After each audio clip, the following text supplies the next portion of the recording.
Gate's opening, so the van's on its way out. Here it is. Oh, it's loud.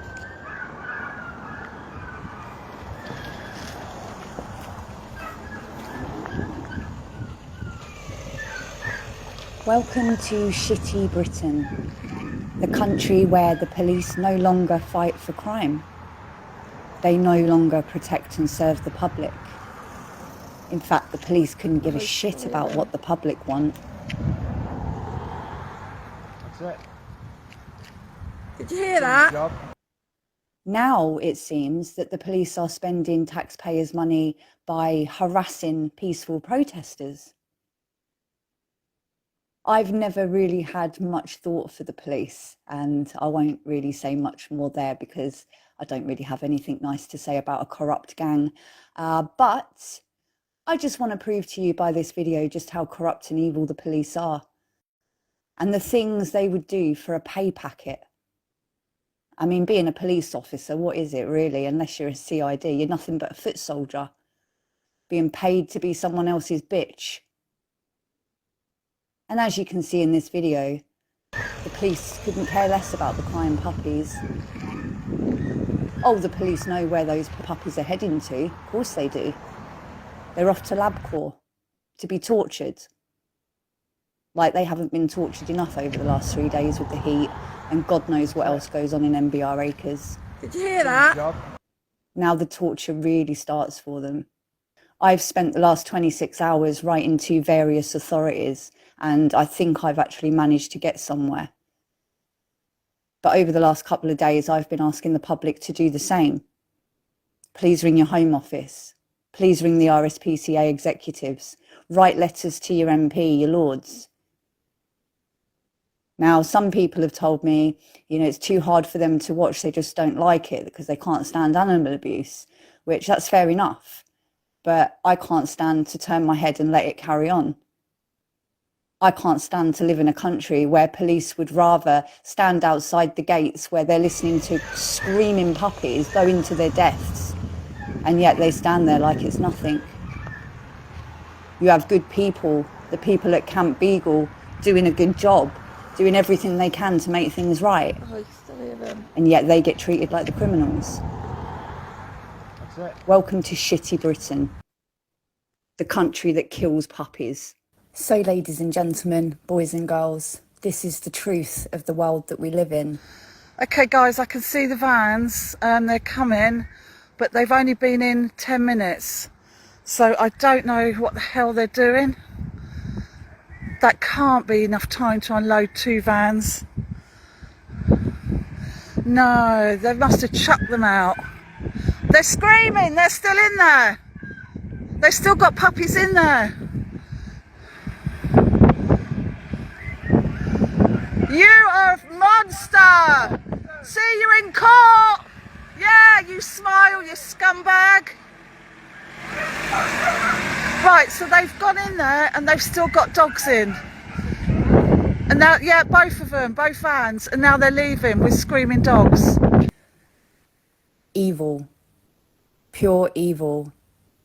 When I first found out about Camp Beagle, I couldn't actually believe that it's about 45 minutes away from my house. And the police have no interest in doing what's right, just what they're told. They have no morals and they have no passion for protecting innocent animals. So the world we once thought we lived in, we don't. It literally is a battle against evil and good. And I'm seeing devil horns everywhere. And like I said, I can't go to bed and ignore these poor puppies. It kills me every night and every morning thinking about what they're going through. This morning, I was literally wishing for the sun not to come up so it could be a cloudy day just so those dogs wouldn't be too hot. Why is it that our government doesn't care? They're being physically harmed. When the dogs are past being tested, they drain the dog's blood and then they harvest the organs for scientific projects. Now, what confuses me is a beagle is nothing like a human. So I don't even really want to understand it. I think these scientists and these doctors and anybody that works for LabCorp are demonic spirits. They're evil. And you know what they say, money is the root of all evil. But you taxpayers have been wondering where the police are. This is what they're spending their time on these days. Pathetic, isn't it? That's it. Did you hear that? Job. So, in summary, these dogs leave MBR acres when they're around 16 weeks old.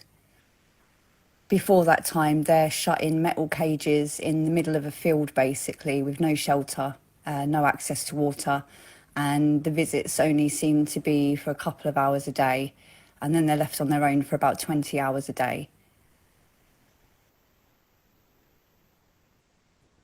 The protesters have reported the vans. They literally pick up the puppies by the loadful, and then they drive them to LabCorp.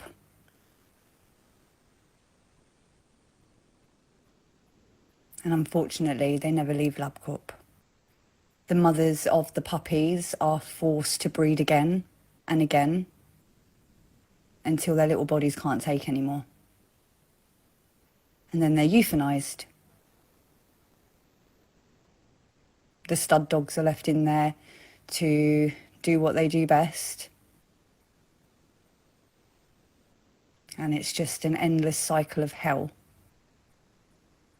So people, tomorrow when you're enjoying the sunshine, put on a jumper, stand in your garden shed, see how long you last. And then ask yourself the question, when the hell did our government get so evil? These conditions are completely incompatible with the standards required under the Animal Welfare Act 2006 and call into question how such a facility is permitted to continue operating under the authority of the Home Office. It has also been recorded that workers at the site routinely leave the premises around 11 a.m. and do not return until 7 a.m. the following day, suggesting that the animals are left entirely unsupervised for extended periods. Such neglect doesn't only contradict welfare laws, but would appear to breach professional standards expected of any licensed breeding or research supplier. Camp Beagle is a peaceful protest group, comprising of animal welfare advocates, scientists, and members of the public. They have a large and growing national and international following. Their mission is grounded in compassion, non-violence, and lawful action, but the response they have encountered from both the employers of MBR Acres and local law enforcement has been troubling. Protesters have been mocked and taunted by staff, and the police appear more inclined to protect the investments of facilities than to investigate the serious allegations being raised or the health of the animals. It is deeply disheartening that while compassionate citizens are standing up for the voiceless animals, the British government remains indifferent. There is a growing perception that those who own or operate MBR Acres are able to buy silence and influence, both from enforcement bodies and regrettably from our elected representatives.